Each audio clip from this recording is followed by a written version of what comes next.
ಇಂದು ಹರದನಹಳ್ಳಿಯಲ್ಲಿ ಚೆನ್ನಮ್ಮ ಅಂತ್ಯಕ್ರಿಯೆ ನೆರವೇರಲಿದೆ. ಹೊಳೆನರಸೀಪುರದಲ್ಲಿರೋ ಚೆನ್ನಮ್ಮ ಪಾರ್ಥಿವ ಶರೀರ 12 ಗಂಟೆಯವರೆಗೂ ಕೂಡ ಸಾರ್ವಜನಿಕರಿಗೆ ದರ್ಶನ ಲಭ್ಯವಿದೆ. 12 ಗಂಟೆಯ ಬಳಿಕ ಹರದನಹಳ್ಳಿಯತ್ತ ಕೊಂಡೊಯ್ಯಲಾಗುತ್ತೆ.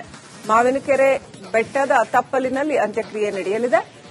ಮುಖ್ಯಮಂತ್ರಿ ಡಿಕೆ ಶಿವಕುಮಾರ್, ಕೇಂದ್ರ ಸಚಿವರಾದ ಪ್ರಹ್ಲಾದ್ ಜೋಶಿ, ಮನೋಹರ್ ಲಾಲ್ ಖಟ್ಟರ್, ಆರ್ ಅಶೋಕ್, ವಿ ಸೋಮಣ್ಣ ಸೇರಿ ಹಲವು ಗಣ್ಯರು ಅಂತ್ಯಕ್ರಿಯೆಯಲ್ಲಿ ಭಾಗಿಯಾಗಲಿದ್ದಾರೆ.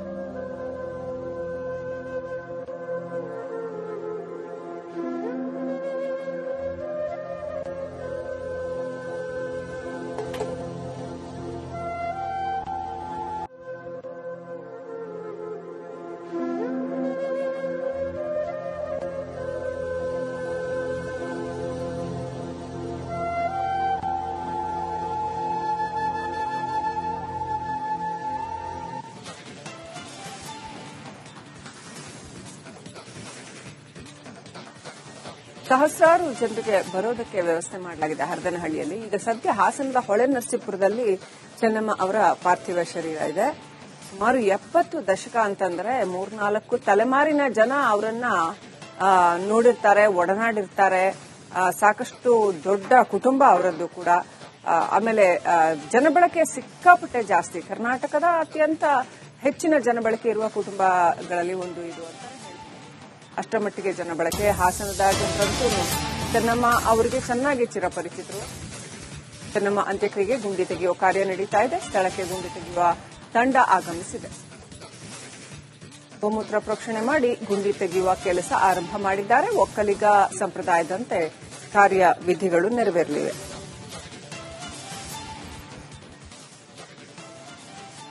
ಸಾಕಷ್ಟು ಜನ ಬೇರೆ ಬೇರೆ ಕಡೆಗಳಿಂದ ಈ ಅಂತ್ಯ ಸಂಸ್ಕಾರದಲ್ಲಿ ಪಾಲ್ಗೊಳ್ಳೋದಕ್ಕೆ ಕೂಡ ಹರದನಹಳ್ಳಿಗೆ ಸಾಕಷ್ಟು ಜನ ಬರ್ತಾರೆ. ಇನ್ನು ಜೆಡಿಎಸ್ ಪಕ್ಷದ ಕಾರ್ಯಕರ್ತರು ಕೂಡ ಸಾಕಷ್ಟು ಜನ ಚೆನ್ನಮ್ಮ ಅವರೊಂದಿಗೆ ಒಡನಾಡಿರ್ತಕ್ಕಂಥವ್ರು ಅನೇಕರಿದ್ದಾರೆ, ಸಾವಿರಾರು ಜನ ಇದ್ದಾರೆ.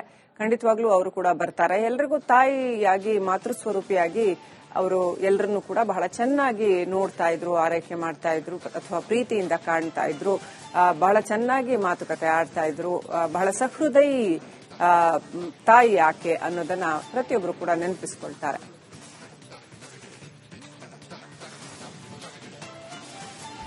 ಎಚ್ ಡಿ ದೇವೇಗೌಡರು ರಾಜ್ಯ ರಾಜಕಾರಣದಲ್ಲಿ ಮುನ್ನೆಲೆಗೆ ಬಂದು ಆನಂತರ ಮುಖ್ಯಮಂತ್ರಿಯಾಗಿ, ಆನಂತರ ಕರ್ನಾಟಕದ ಏಕೈಕ ಪ್ರಧಾನಮಂತ್ರಿಯಾಗಿ ಬಹುದೊಡ್ಡ ಹುದ್ದೆಯನ್ನು ಅಲಂಕರಿಸಿ ರಾಜಕಾರಣದಲ್ಲಿ ಇಷ್ಟೊಂದು ಔನ್ನತ್ಯಕ್ಕೆ ಏರೋದಕ್ಕೆ ನನ್ನ ಪತ್ನಿಯ ಸಹಕಾರವೇ ಬಹಳ ಮುಖ್ಯವಾದ ಕಾರಣ ಅಂತ ಅವರು ಅನೇಕ ಕಾರ್ಯಕ್ರಮಗಳಲ್ಲಿ ಕೂಡ ಹೇಳಿಕೊಂಡಿದ್ದಿದೆ.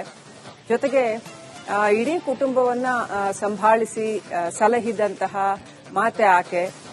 ಎಲ್ಲರನ್ನೂ ಕೂಡ 5 ಮಕ್ಕಳು, ರಾಜಕೀಯದಲ್ಲಿ ಸಕ್ರಿಯರಾಗಿರ್ತಕ್ಕಂಥವ್ರು ಇಬ್ರು, ಎಲ್ಲರನ್ನೂ ಕೂಡ ಸಲಹಿಕೊಂಡು ಸಂಭಾಳಿಸಿಕೊಂಡು ಬಂದಿದ್ದಾರೆ ಅಂತ ಒಡನಾಡಿದವರು, ಅವರ ಹತ್ತಿರದಿಂದ ಒಡನಾಡಿದವರು ಹೇಳ್ತಾರೆ.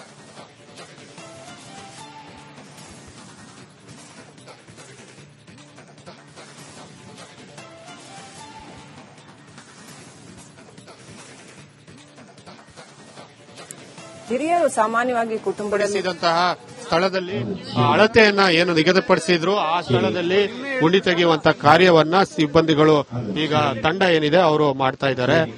ಗೋಮೂತ್ರವನ್ನ ಪ್ರೋಕ್ಷಣೆ ಮಾಡಿ ನಿನ್ನೆಯೇ ಪುರೋಹಿತರ ತಂಡ ಏನಿತ್ತು ಆ ತಂಡ ಇಷ್ಟೇ ಅಡಿ ಜಾಗದಲ್ಲಿ ಈ ಒಂದು ಅಂತ್ಯಕ್ರಿಯೆ ನಡೆಯುವಂತಹ ಹಾಗೆ ಅಂತ್ಯಕ್ರಿಯೆಗೆ ಗುಂಡಿ ತೆಗೆಯುವ ಜಾಗ ಏನಿತ್ತು ಅದನ್ನ ನಿಗದಿಪಡಿಸಿ ಒಂದು ಮಾರ್ಕ್ ಮಾಡಿ ಹೋಗಿದ್ರು. ಅದೇ ಜಾಗದಲ್ಲಿ ಈಗ ಇದಕ್ಕೆ ಗುಂಡಿ ತೆಗೆಯುವಂತಹ ಕಾರ್ಯವನ್ನ ನಡೀತಾ ಇದೆ.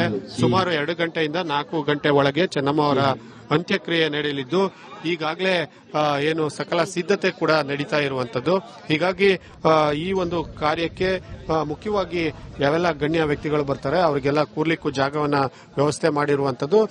ಜೊತೆಗೆ 2 ಗಂಟೆ ಹೊತ್ತಿಗೆ ಈ ಏನು ಗುಂಡಿ ತೆಗೆಯುವ ಜಾಗ ಕಾರ್ಯ ಇರಬಹುದು ಇದೆಲ್ಲವೂ ಕೂಡ ಮುಗಿಸಿಕೊಳ್ಳಬೇಕಾಗಿದೆ. ಹೀಗಾಗಿ ಈ ಕಾರ್ಯವೂ ಕೂಡ ಈಗ ಪ್ರಾರಂಭ ಆಗಿರುವಂತದ್ದು. ಕ್ಯಾಮರಾ ಪರ್ಸನ್ ಸಚಿನ್ ಜೊತೆ ಕುಶ್ವಂತ್, ರಿಪಬ್ಲಿಕ್ ಕನ್ನಡ, ಹಾಸನ.